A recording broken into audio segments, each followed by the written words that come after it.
Olá, pessoal. Estamos de volta, 7 horas e 14 minutos, com o professor Gilberto Miranda Júnior, aqui, que vai fazer a segunda parte do Eu mesmo. minicurso. O professor Gilberto Miranda Júnior, ele é licenciado em Filosofia e Ciências Sociais, com especializações em Antropologia, Psicopedagogia e Metodologia de Ensino de Filosofia e Sociologia. Ele atua como professor de filosofia na escola pública, no ensino médio e no EJA, e também como orientador de projeto integrador na Univesp.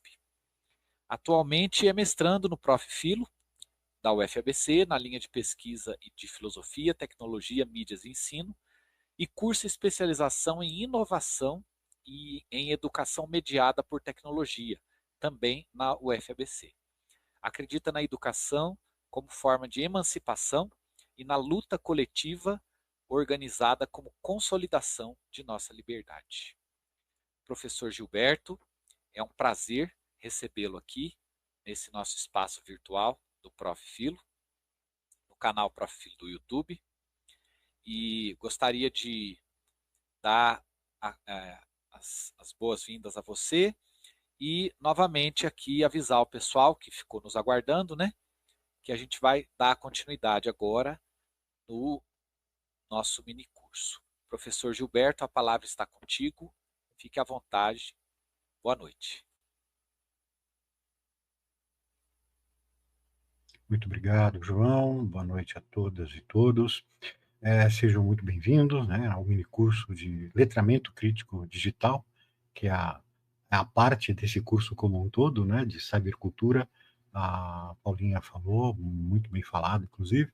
E eu vou estar tratando mais essa parte relacionada ao letramento crítico digital. Eu sou o professor Gilberto Miranda Júnior, né, e nos próximos 2 encontros, contando com esse, a gente vai tentar fazer algo mais ou menos arriscado, né? A gente vai tentar entender a água em que a gente está nadando.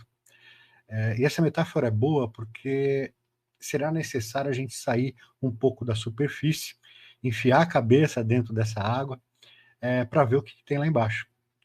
O que eu estou propondo para vocês é uma reflexão filosófica sobre o porquê a nossa privacidade está desaparecendo ou já desapareceu.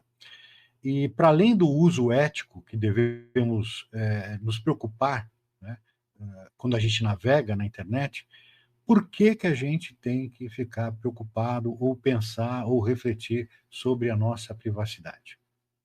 Ou seja, né, a gente vai colocar a nossa cabeça embaixo dessa superfície e investigar juntos as estruturas invisíveis que governam a nossa atenção atualmente. Eu preparei um slide para me apresentar para vocês, mas o João já fez isso muito bem, né, então não vai precisar. Só vou passar rapidamente aqui, né, a minha formação, a minha carinha aqui. Mas antes da gente iniciar, né, eu preciso falar de uma pessoa que tem sido crucial, né, para a minha vida acadêmica e intelectual, né, que é a minha orientadora de mestrado, a professora doutora Valéria Wilk. Pense em alguém extremamente inteligente e capacitado, que quem conhece sabe que é, mas também que é capaz de ser extremamente generoso e acolhedor. Então, é ela, né? Uma orientadora que, além do total apoio e incentivo, né, para a minha formação intelectual, ela faz isso permitindo a minha autonomia e liberdade, inclusive incentivando, né? Então, muito obrigado, mestra, né? E queria também falar rapidamente, né, desses 3 logos que estão embaixo. Quero agradecer ao FABC, né, por ter apostado nessa ideia dos minicursos, na figura do nosso coordenador João, que vocês conheceram. Agradecer ao Prof. Filo, né, com um programa em rede de formação de mestrado, que é um programa incrível, né, voltado para o ensino de filosofia, e, obviamente, né, para a nossa ABFIL aí, a Associação Brasileira de Ensino de Filosofia, que vem catalisar aí um sonho de mais de 20 anos de muitos professores que lutaram e lutam ainda por uma maior participação da filosofia na formação dos brasileiros. e, sobretudo, pelo reconhecimento do ensino de filosofia como um campo de saber próprio, né? Então, vida longa a Abefio aí. Dito isso, vamos aí ao tema de hoje. O dia 1 do nosso curso eu dei o nome de Ontologia da Técnica e a Infocracia. Vocês vão entender os motivos por que eu dei esse título, né, mais para frente, mas antes eu gostaria de fazer uma rápida enquete aqui no chat, né? Olhem para essa imagem a seguir aqui, ó, por favor. Estamos vendo aqui um martelo em cima de uma bigorna, uma explosão atômica e um data center rodando um algoritmo, ou algoritmos. O senso comum, em geral, ele costuma nos dizer e defender uma certa neutralidade da tecnologia, argumentando da seguinte forma, né? A internet é uma ferramenta, como um martelo, né? Você pode usar o martelo para construir uma casa ou para ferir alguém. Portanto, o problema é do usuário, e não da ferramenta. Os donos das chamadas Big Techs, né, possuem os mesmos argumentos quando se trata da internet. Embora eles reconheçam, né, que as redes sociais acabam despertando o pior de nós, eles alegam, com todas as letras, que esse pior, na verdade, é quem nós somos. E a internet apenas potencializa o que a gente já é. Bom, faz sentido, né? Eu gostaria que vocês, por favor, me respondessem no chat se vocês concordam que a tecnologia seja neutra, dizendo sim, ou se discordam, enxergando nela uma espécie de vontade própria, dizendo não. Vamos lá? Se quiserem argumentar a favor do posicionamento de vocês, também pode, normal. Aí, João, você vai pondo as respostas para nós na tela, tá? É uma enquete de filosofia, tá? Então, tudo bem, só sim ou não, às vezes é pedir demais de vocês, ainda mais se vocês forem estudantes de filosofia. Então, vamos lá? Por favor. Não, a Maria Eduarda falou não, né?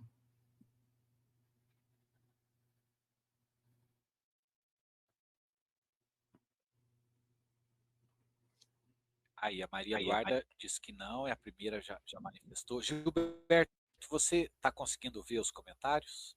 Tô. Você precisa que eu leia eles para você? Talvez só mostrar na tela, né, para quem está assistindo fora do chat e tal. A Não Fran também. também disse que não. Então, beleza. Então, eu vou sair daqui para minha cara não ficar enfeiando a sua apresentação. Imagina, a minha já enfeia sozinha. Legal, eu acho que talvez seja consenso, né? Não, né? Bom, hoje, na verdade, a nossa missão, apesar dessa resposta não vir ao encontro, né, dessa missão, a gente está aqui para destruir essa imagem da tecnologia como ferramenta neutra, né? Ou seja, nós vamos destruir a analogia do martelo. A gente vai tentar entender que nenhuma tecnologia é neutra. Toda técnica carrega uma visão de mundo que dá intencionalidade e finalidade a todo objeto técnico, como a professora Paula nos ensinou, falando de Simondon lá na aula de hoje. Então, a partir dessa declaração de objetivos, né, eu vou apresentar para vocês a nossa ementa de hoje. Então, pode riscar aí essa analogia da tecnologia como ferramenta, como martelo. Então, o que nós vamos falar hoje, pessoal? Esse é o mapa de voo de hoje, né? A gente vai começar no cinema, com Stanley Kubrick, para entender a origem da técnica. Depois nós vamos visitar o filósofo Martin Heidegger, para entender por que não usamos a tecnologia, mas somos usados por ela, a partir da concepção de mundo como estoque. E terminaremos a noite com o Byung-Chul Han, entendendo como tudo isso cria o que ele denominou como infocracia. Né? Aqui, isso, agora está certo. É um caminho denso, né? Mas prometo que ele vai ser esclarecedor. Né? Vamos lá? Preparados? Vamos começar. A gente vai fazer uma viagem aí de 4 milhões de anos para o passado. Quem aqui já assistiu a 2001, uma Odisseia no Espaço? Né? Comenta aí no chat. É uma sequência que eu separei para vocês, uma sequência icônica aí do trecho chamado A Aurora da Humanidade, a Aurora Humana, a Aurora do Homem, né? que constituem hominídeos famintos, com medos, como presas fáceis, e de repente surge um monolito alienígena. Logo depois, um desses primatas olha, né, começa a contemplar um osso de anta no chão, e vocês vão ver o que vai acontecer. Vamos colocar aqui para rodar.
Perfeito. Bom, pessoal, deu um desconto, tá?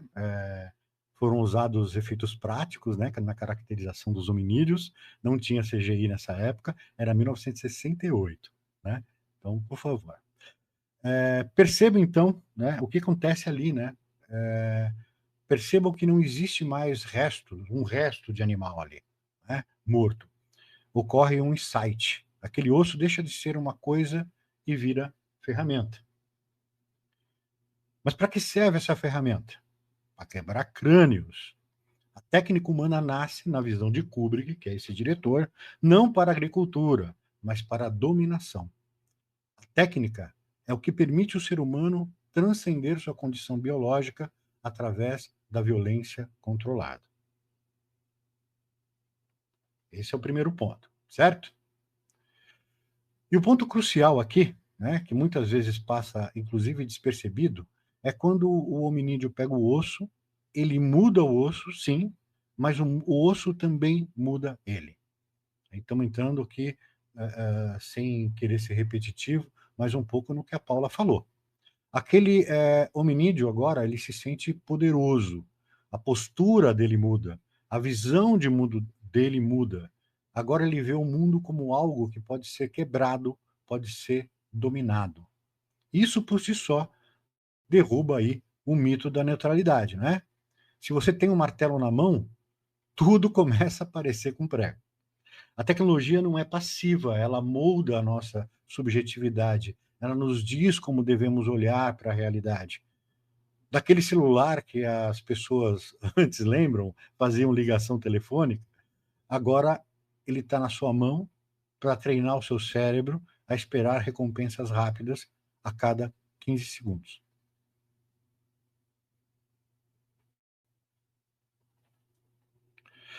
Quando o Kubrick faz aquele corte cinematográfico mais icônico da história, focado no osso jogado para o alto pelo hominídeo e fazendo aparecer uma nave espacial no formato do osso, né, bem parecido, o que ele está nos dizendo ao pular 4 milhões de anos em um segundo? Ele está dizendo que o osso e a nave são a mesma coisa, ou seja, são ontologicamente idênticos. Ambos são projeções do poder e controle sobre o ambiente. Ou seja, evoluímos a sofisticação da técnica, mas a intenção da técnica, o domínio, permanece a mesma. A tecnologia espacial é apenas um osso gourmetizado. E aí a gente tem a outra parte do filme para quem assistiu, né? O HAL 9000, que é a superinteligência artificial do filme, que é o ápice dessa lógica. Ela é pura racionalidade, pura técnica. E no fim, para cumprir a missão, né, de excelência técnica que ela tem, ela decide eliminar os humanos. É spoiler, eu sei, tudo bem. Só que o HAL não é mal. Ele é apenas a técnica levada às últimas consequências. A eficiência total que não tolera a falibilidade humana, não tolera a nossa imprevisibilidade. Isso nos traz para hoje, né? Nossos algoritmos não querem nos matar, mas querem eliminar toda e qualquer imprevisibilidade sobre nós. Eles querem que sejamos previsíveis para que possa nos vender coisas. Bom, perceba que até agora a gente usou, né, o cinema para poder fazer essa análise, que a arte é bem importante nesse sentido, né? O Heidegger escreveu um texto até um pouco difícil, porém é essencial, chamado A Questão da Técnica, né? Esse texto ele foi escrito no contexto do pós-guerra, quando a Europa tentava ainda entender a devastação que tinha acabado de sofrer e a ascensão da era atômica. Heidegger não estava preocupado em discutir os bons ou maus usos das máquinas, mas em entender a metafísica que permitiu que o mundo chegasse a tal ponto de instrumentalização total, né? Ele argumenta que a essência da técnica é um modo de desvelamento, que ele chama de aletheia, ou seja, uma forma de a verdade se manifestar. A tecnologia moderna, para ele, é uma maneira específica de olhar para a realidade e fazer com que ela se revele a nós de uma forma determinada e determinante. Veja, quando ele fala que a, a técnica é uma forma de olhar e revelar a verdade, da verdade se manifestar, é uma verdade bem específica. Ele vai explicar depois é, como que ele conceitua esse tipo de verdade que nasce da nossa relação com a técnica. Né? Então, a tecnologia moderna, para ele, é uma maneira específica de olhar para a realidade e fazer com que ela se revele a nós de uma forma determinada e determinante. É diferente da tecne grega antiga, como eram os trabalhos dos artesãos ou da própria poesia, né? Que lhe traz à luz o que estava oculto, respeitando a sua natureza. A técnica moderna não, segundo Heidegger, né? Ela opera através de uma provocação, de um desafio. E ele usa um exemplo para isso. Olhem um moinho de vento, né? Ele depende do vento. Se o vento não sopra, ele para. Ele respeita o ritmo da natureza. Ele colabora, ou seja, labora junto, trabalha junto. Agora, por outro lado, olha a hidroelétrica, né? Ela barra o rio, ela obriga o rio a virar energia constante, ela não respeita a natureza, ela desafia a natureza. A hidrelétrica diz ao rio: você não é mais um rio, você é pressão d'água acumulada para gerar quilowatts. A técnica moderna exige que a natureza entregue energia imediatamente. Ou seja, a técnica transforma a natureza em estoque. E é um conceito que ele vai utilizar usando a palavra bestand. Quando a técnica olha para o mundo dessa forma agressiva, tudo vira o que Heidegger chama de bestand. Podemos traduzir como fundo de reserva ou simplesmente estoque. A floresta vira estoque de madeira, a montanha vira estoque de minério, e aqui vem o golpe de misericórdia: o ser humano também vira estoque. O ser humano acredita que é senhor da terra e que tudo é apenas um objeto para sua vontade. No entanto, na realidade, ele já foi capturado por essa lógica da técnica. E ele é solicitado a estar sempre disponível, sempre produtivo, sempre otimizável.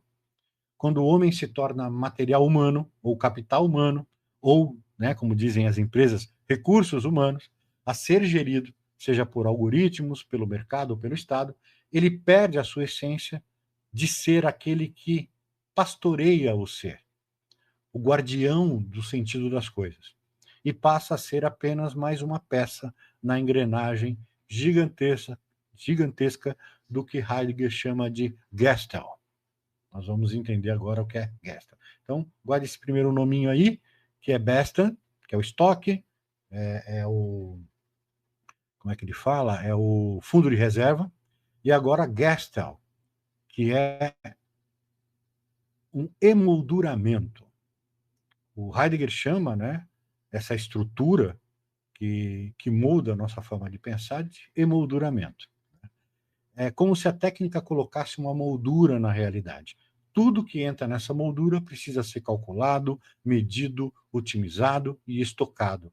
Se algo não pode ser medido, para a técnica moderna, isso não existe. O amor não pode ser medido, o Tinder transforma em métrica. A amizade não tem preço, o Facebook transforma em engajamento. A técnica emoldura a nossa vida para que ela caiba em um banco de dados. A gente não pode ensinar dar uma educação integral para os nossos alunos, vamos plataformizar a educação.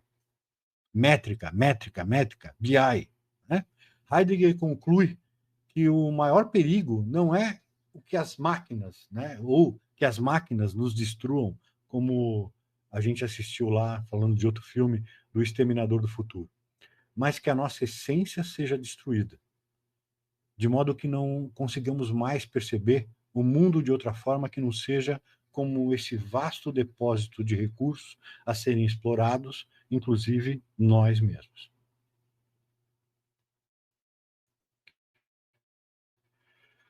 Bom, pessoal, para fechar nossa reflexão sobre Heidegger, eu preciso trazer também, né, para o que a gente vive hoje. Né? Eu vou apresentar para vocês uma pensadora muito boa chamada Kate Crawford. E hoje a gente fala muito de nuvem, né, de cloud. Né?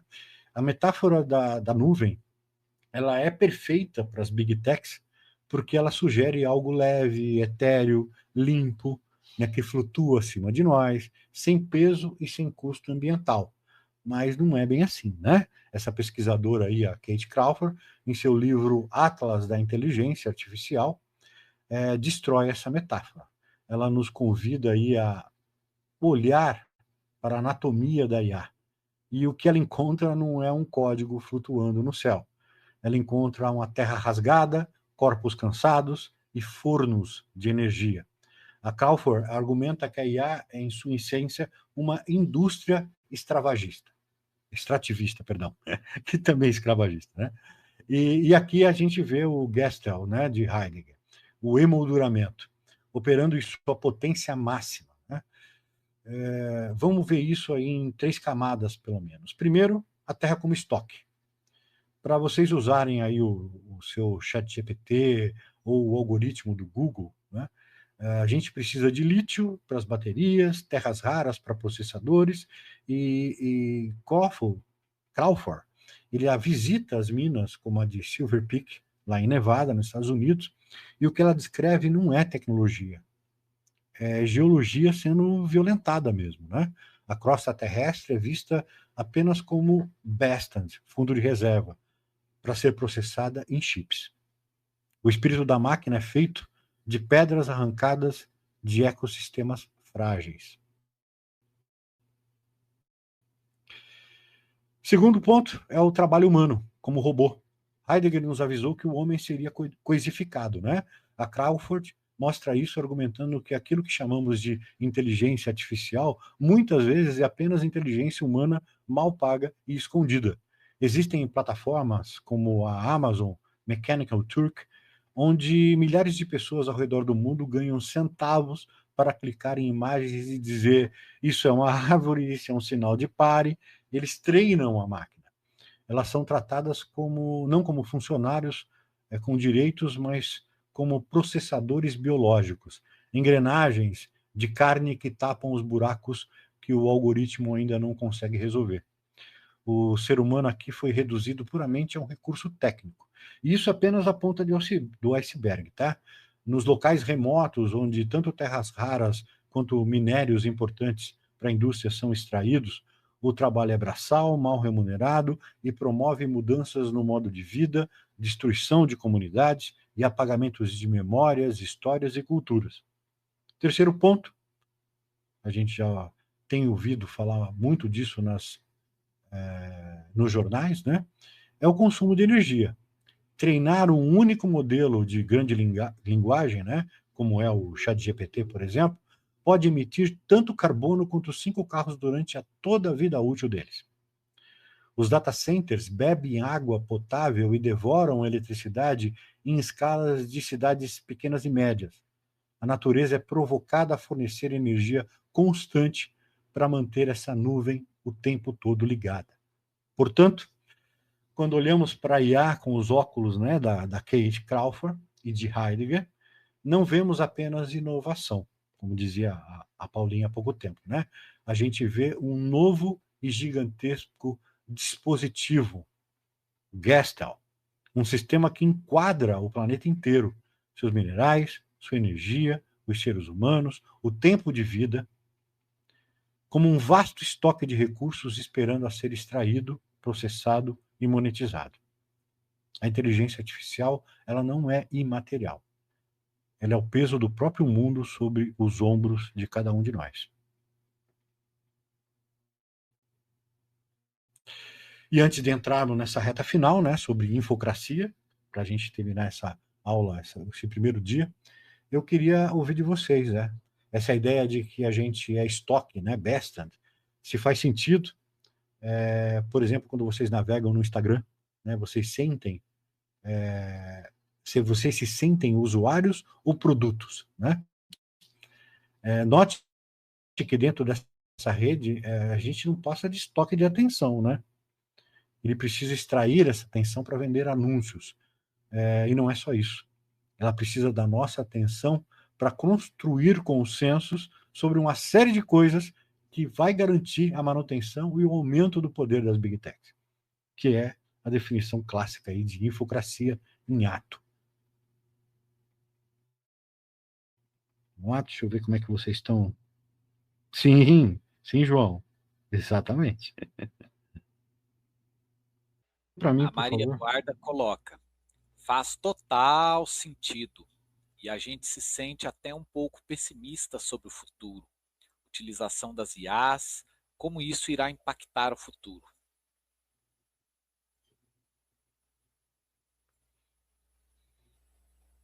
Olha, eu não coloquei isso na aula, mas é uma reflexão, inclusive, que eu tive em off com a Paula, a gente conversando ontem, né, organizando.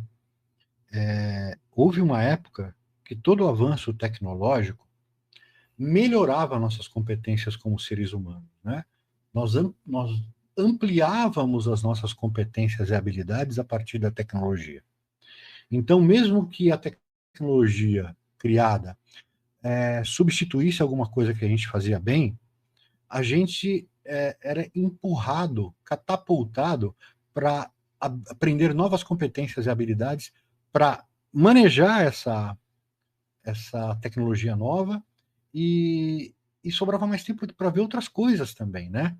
Era incrível, né? Por exemplo, o tempo que eu economizo indo de carro a um determinado lugar, ao invés de ir a pé, isso é um avanço tecnológico que, poxa vida, não me tornou alguém que impossibilidade de andar. Eu continuo andando, né? Não me atrofiou a minha capacidade de andar, mas eu chego mais rápido, criar, inovar e tudo mais.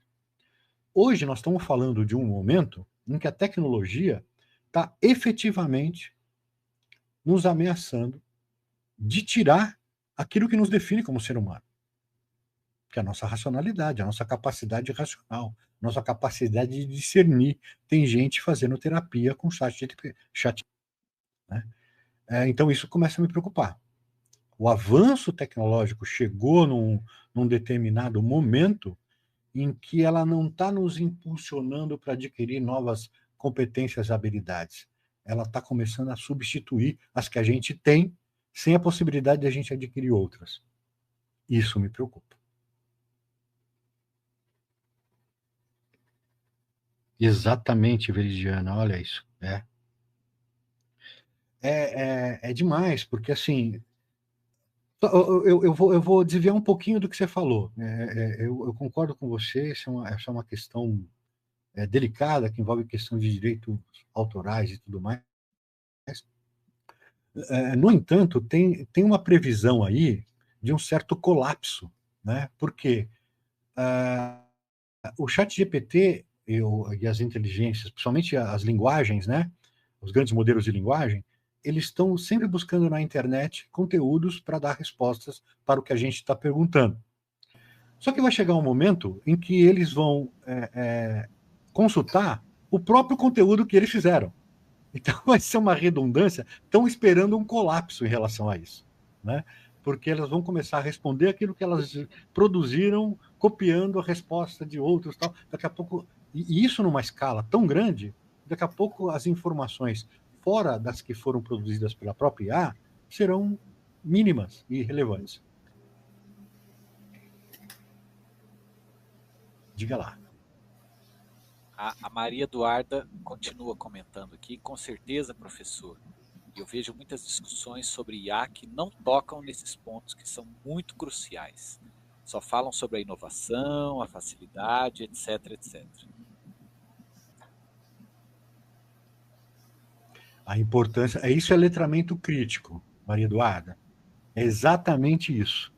Você entender a IA, mas não só para. Até então, a gente teve uma educação voltada para aprender a usar. E tudo bem, não é problema. Eu adoro, eu sou entusiasta da tecnologia, eu quero aprender a usar tudo, né? Agora, a gente precisa também enxergar o outro lado, a gente está exposto a riscos que ninguém pensa, ninguém fala a respeito, todo mundo deixa passar, né? E está na hora da gente começar a problematizar isso. Até porque, né, o cenário está cada vez pior. A gente vai falar sobre isso, principalmente no segundo dia, a capacidade dos algoritmos, da inteligência artificial, formar crença em cada um de nós pelo simples ato de a gente navegar na internet, é absolutamente assustador. Coisa assim, recente, né? Recente, entre aspas, né? Já fazem 10 anos, que foi em 2016 o escândalo do Cambridge Analytica. Tanto a saída da Inglaterra do Reino Unido, né, o Brexit, quanto a eleição de Donald Trump, o primeiro mandato dele, teve atuação direta de uma empresa de inteligência artificial que, a partir da apropriação de dados do Facebook, conseguiu mandar notícias, né, fake news, obviamente, direcionadas para pessoas que eles já tinham mapeado como suscetíveis para poder reverter ambas as votações aí. Então, ou seja, nós já estamos sendo manipulados e o poder de fazer isso é imenso. Eu sei que é desanimador isso, tá?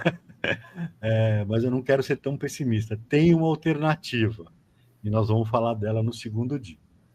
Bom? Quer comentar alguma coisa, Paulinha? Manda bala. Não, eu tô aqui nos bastidores, estou ouvindo, querendo falar um monte de coisa. É um assunto muito interessante, né? Você pegou essa abordagem da tecnologia e trouxe para esse mundo das inteligências artificiais, né? E como não tem nada de artificial, né? Porque a gente está aí destruindo a natureza, pegando tem as terras raras, o lítio, água, né? Não é tão artificial assim, né? Não é nada artificial. Não é nada concreto artificial. E devastador. E como que a gente tem que se apropriar disso, né? Se apropriar desse conhecimento, né? Voltando lá no Simondon, como que a gente tem que saber como funciona, né? Da onde vem o elemento que faz a nossa o relação com esses projetos técnicos, né? Mais do que nunca, esses caras se tornaram absolutamente atuais, né? O Simondon que você trouxe, eu trouxe um cara também do início do século XX, o Heidegger, já estava pensando nisso, né? Apesar de todas as polêmicas que ele se envolveu lá entre guerras, né? Mas a gente consegue separar, né? A gente consegue separar. Ele trouxe reflexões importantíssimas. E olha, o João falou uma coisa assim que é isso mesmo. O letramento crítico ele passa por você contextualizar esse monte de conceito, essa monte de reflexão na realidade vivida pelos alunos. É Paulo Freire na veia, inescapavelmente, né? Não tem como você abordar de maneira diferente. E, de certa forma, até é um pouco fácil, né? Eu vou queimar a língua com essa palavra, mas porque os alunos já estão imersos, né? Eu digo que é fácil por causa disso. Eles já estão imersos nesse mundo digital, então, como já faz parte do cotidiano deles, falar sobre isso já é ser freiriano nesse sentido de letramento crítico digital. No entanto, também traz um dilema, um problema, porque por eles estarem imersos, já nascerem com e-mail, já nascer, né, dentro dessa cultura, é muito mais difícil para eles desnaturalizarem para enxergar de uma forma mais crítica. Então, a gente tem um duplo desafio. A gente pode puxar isso porque a gente consegue estabelecer um campo de interesse para eles, isso é legal. Eles prestam atenção quando a gente está falando sobre internet, sobre tecnologia. Contextualiza, né? Contextualiza. Exatamente. No entanto, o problema é que está muito naturalizado para eles isso aí. Tem que sair. Tem que sair, desnaturalizar, né? É exatamente isso. Então, esse é um outro desafio. A Veridiana falou... Exato, principalmente, Veridiana. Aprender a não ser usado. E é difícil, né? É difícil.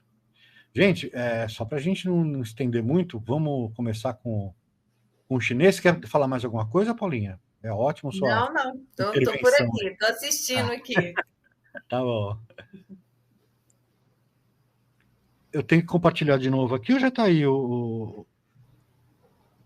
Ah, não, está aqui, tá aí. Isso, beleza. Vamos falar sobre esse filósofo aí, sul-coreano, super contemporâneo, e o conceito dele de infocracia. Agora que a gente entendeu, né, a base, né, em Heidegger, vamos para uma coisa mais atual, hoje, né? O Byung-Chul Han, ele diz que o regime mudou. O regime de poder mudou. Ele vai dar uma dimensão política para tudo isso que a gente está falando, né? Antigamente, no chamado poder soberano, o controle, né, o poder era exercido pela força, pela proibição e pela morte, né, iminente, pelo suplício, pela execução, né? Em seguida, em meados do século XIX, fazendo um resumaço, né, passamos para um regime disciplinar, que ele se apropria de Foucault, essa noção, né? Quer dizer, ele cita literalmente Foucault nessa questão. Então a gente viveu aí desde meados do século XIX, todo o século XX praticamente, e adentrando ao século XXI, um regime de controle físico, né, dos corpos, né? Ao invés de se impor pela morte, pela ameaça, esse sistema disciplinar ele gerencia a vida, fazendo com que a pessoa incorpore as regras e condutas. É uma gestão de condutas. Ainda vivemos claros requisitos desse regime, por exemplo, na escola, né? A escola é uma boa representante desse regime disciplinar, assim como o hospital, os quartéis, a igreja, né? Controle e produção de corpos dóceis e úteis para o sistema. São palavras, inclusive, do próprio Foucault. Hoje, na infocracia, ao contrário, o controle é pelo excesso de positividade. Ninguém te obriga, ou te proíbe, perdão, ninguém te proíbe falar. Pelo contrário, você é obrigado a falar, a postar, a opinar o tempo todo. A dominação ela não vem mais do silêncio ou do calar-se. Ela vem do barulho excessivo e da exposição compulsória que é jogada em cima de nós. É tanta informação que a verdade se dissolve. Isso é, na verdade, um modus operandi, não é um avanço, como costumam vender para a gente, né?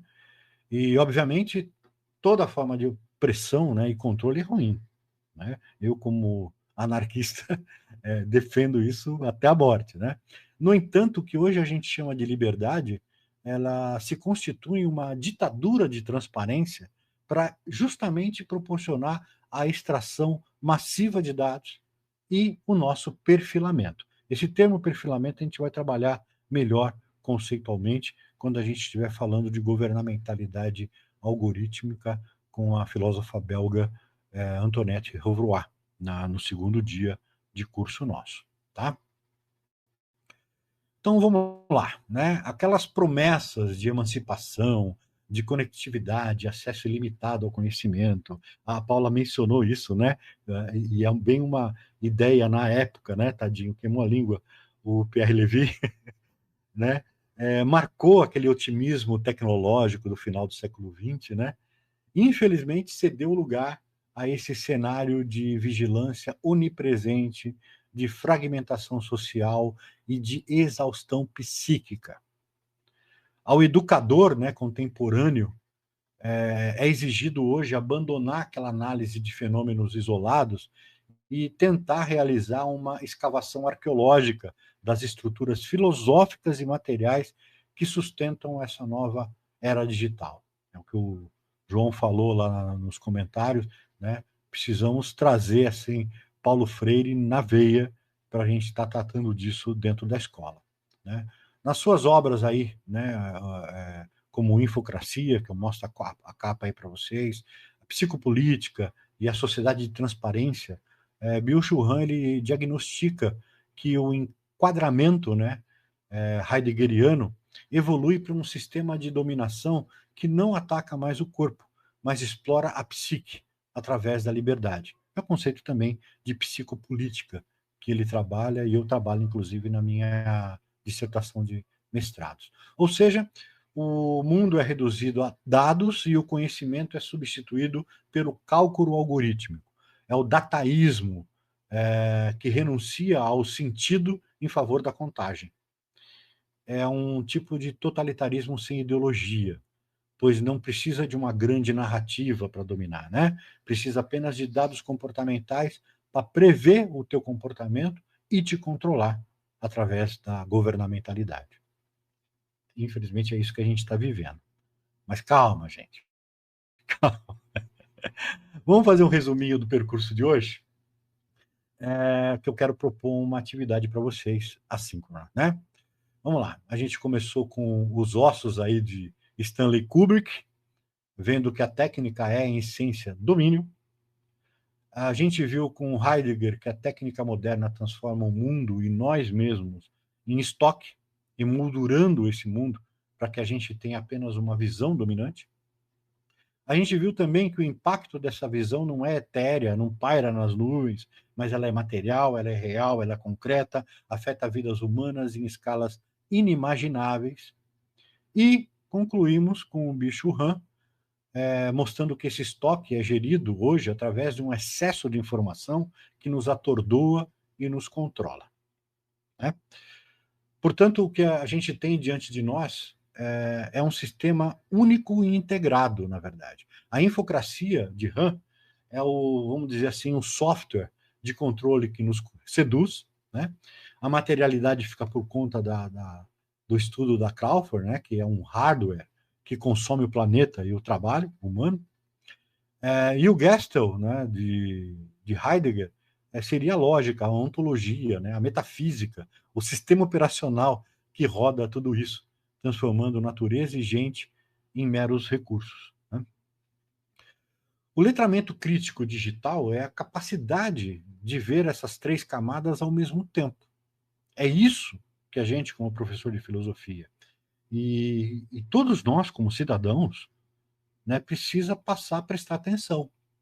Essas camadas, como elas se interligam, e não vê-los mais como fenômenos isolados, né? A gente vê uma notícia de que do quanto vai exigir de quilowatts a instalação de um data center num bairro nosso, vizinho, e a gente não faz uma ligação na consulta que a gente acaba de fazer no ChatGPT, justamente sobre isso. Será que é tudo isso mesmo? ChatGPT é isso que está consumindo? Puta, você está fazendo consumir mais, né? É entender, né, que cada like que a gente dá ativa um servidor que gasta água e energia, obedecendo a essa lógica que vê o mundo através apenas do lucro. Então se tem aí Byung-Chul Han, Kate Crawford e Heidegger juntos, né, pensando isso, e obviamente outros pensadores, né? Bom, eu não queria que a gente ficasse só na teoria, né, em relação a isso. Eu quero propor aí uma atividade. Vocês topam? Vocês têm alguma pergunta nesse ínterim? Como é que tá aí? Tá tudo bem? Querem fazer algum comentário? Agora eu estou indo para o final, tá? Vou fazer a proposta de atividade aí, assíncrona para entrega, para a gente comentar semana que vem. Na outra semana, perdão.